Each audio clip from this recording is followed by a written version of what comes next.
Hello YouTubers, Alaska Prepper here. It's time for another Prepper Pantry cooking video.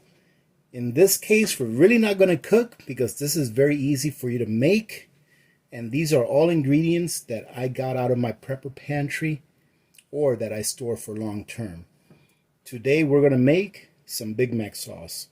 For those of you that like the sauce of the Big Mac but don't know how to make it, this is a very easy recipe with ingredients or spices that you have readily available, and it should be very easy for you guys to locate these spices if you don't have them.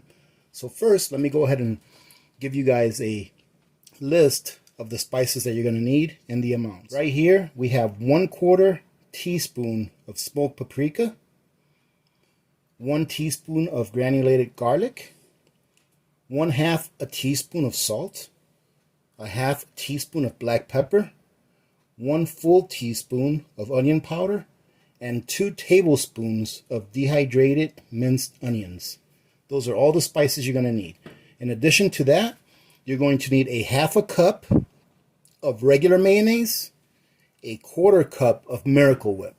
For those of you that don't know what Miracle Whip is, it's like mayonnaise, but it's got a sweet taste to it.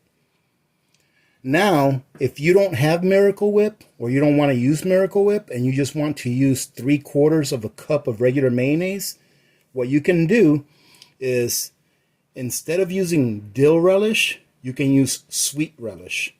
In this case, I'm going to use 2 tablespoons of dill relish. So if you want to not use Miracle Whip, use 2 tablespoons of sweet relish. And you can substitute the Miracle Whip for 2 tablespoons of sweet relish, and then just up your mayonnaise to 3/4 of a cup. It's that easy, ladies and gentlemen. So what we're going to do now is I'm going to go ahead and put my relish in my bowl, mix my spices into it. Then I'm going to go ahead and put the mayonnaise in there and mix it all up, and then we'll get back to putting it on our burger.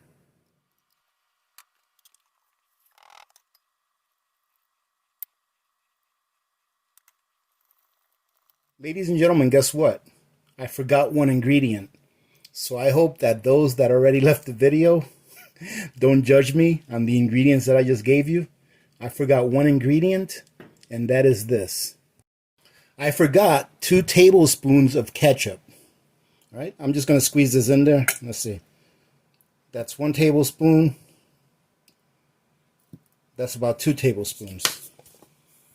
Now, ladies and gentlemen, when you make this recipe, you can always add or take away a little bit of whatever ingredient you don't like. That's what's nice about making it yourself. But the recipe as it stands right now, I feel is just as good as the Big Mac sauce that you get at McDonald's. Actually, I think it's a little bit better because I like mine with a little more dill. So I would add another tablespoon of dill to this, but I'm doing this so that you guys can get as close a flavor to the Big Mac recipe from McDonald's as you can. And then if you want to add a little more to it of whatever you want, then you can. But as you can see here, we're pretty much done. Now for those of you that want to stand by for a little kitchen hack that I have, I'm going to show you what I do to my burgers to make them awesome before I put them on the grill. But this, ladies and gentlemen, is pretty much your Big Mac sauce.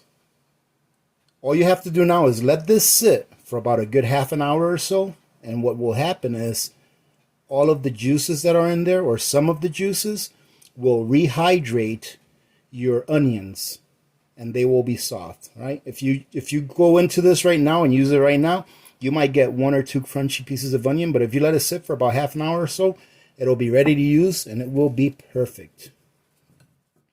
All right, ladies and gentlemen, it's time to make the burgers. So, you know how sometimes when you go to a fast food place, not necessarily McDonald's or anything like that, but like a restaurant style burger joint, how the burgers are nice and thin? So this is how I like to do it. In the past, I've tried to thin them out by just, smacking them together with my hands and trying to thin them out that way, but it always comes uneven. So one thing that I like to do is, first of all, here's my burgers that I'm going to cook. I'm going to go ahead and put a little bit of seasoning on them. And of course, I'm using adobo. And I just put a little bit of seasoning on one side. Okay. Now that I have the seasoning on one side, this is the next step. And this is going to be so easy, and it's going to give you such a nice, uniform, perfect, real thin burger that you guys are going to like it. Now, if you all remember, a while back, somebody gifted me an awesome tortilla press. One of the really like authentic Mexican tortilla presses that are made out of wood. Well, I already had this one. So I was like, what am I going to put this to use for? It makes the perfect thin burger. So all you do is put your burger there in the middle. Then I go ahead and sprinkle the other side with a little bit of seasoning. And it can be whatever seasoning you want, of course. And this is a Ziploc bag that I cut to fit my tortilla press. I go ahead and put the Ziploc bag over it. I center this. Then I go to press it.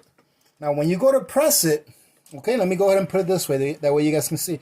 When you go to press it, this side is going to be a little thicker and it's going to start coming out. You'll probably see right around there, it's starting to come out.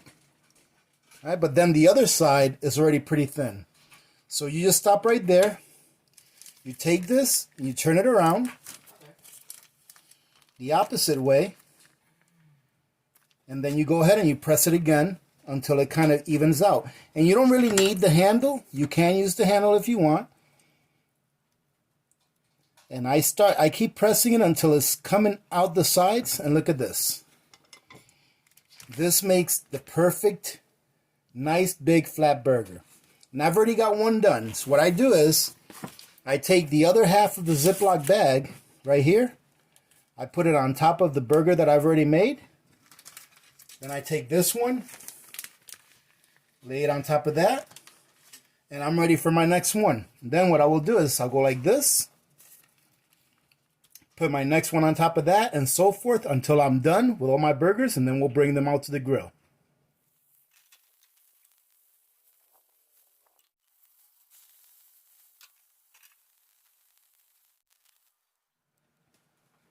There you go, ladies and gentlemen. That is what a homemade burger is supposed to look like. No, in all honesty, this is going to be delicious. I already know, because everyone's already eaten except for me. But let me show you something, ladies and gentlemen. I told you guys I was going to show you my arrow garden and how it's doing. And this lettuce down here is actually from my arrow garden. Let me show you what it looks like, because they look great. And look at that. This is the arrow garden that I have on my counter, and it's got the lettuce on it. Look at how big those lettuce have gotten. Now, one of the pods is dead. See, that one is dead. And this one right here is starting to die, but it's still producing a little. So as soon as this one here dies, I'm going to go ahead and replace them with new lettuce pods. That way, hopefully, by the time that the ones in the back right there die off, the two in the front will be producing as good as the ones in the back. So this is working out really, really well. Now let's go take a look at the tomatoes. I think you're really going to be impressed with how the tomatoes are doing. And look at that, ladies and gentlemen. These are almost ready to eat, or some of them are. But there's tomatoes everywhere. Look at this bunch of tomatoes right here. They're all over the place. This one here is probably about a week or two behind that other one, but you can see tomatoes are growing in this one as well. They're everywhere, and that is awesome. So there you go, ladies and gentlemen. I think these arrow gardens are a really, really neat little thing, unless you can make your own, system. For me, it's perfect. It's going to allow me to eat fresh lettuce and tomatoes throughout the entire winter without me having to purchase them at the store. I'm pretty certain that in about a year, these arrow gardens will have paid for themselves with me not having to purchase tomatoes and lettuce from the stores. And of course, I'm going to use one that's going to be dedicated, nothing to herbs. All right, ladies and gentlemen, I hope you enjoyed the video and I hope you got something out of it. And if you try out that recipe for the Big Mac sauce, by all means, let us know how you like it. I'm always excited to hear how people like some of the recipes that I come up with, and I hope that you enjoy it if you do try it.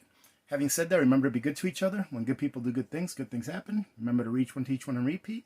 If we all did this, the world would be a better place, and you know that it will be a better place. Many blessings to all of you and your families. This is Alaska Prepper, and I am out.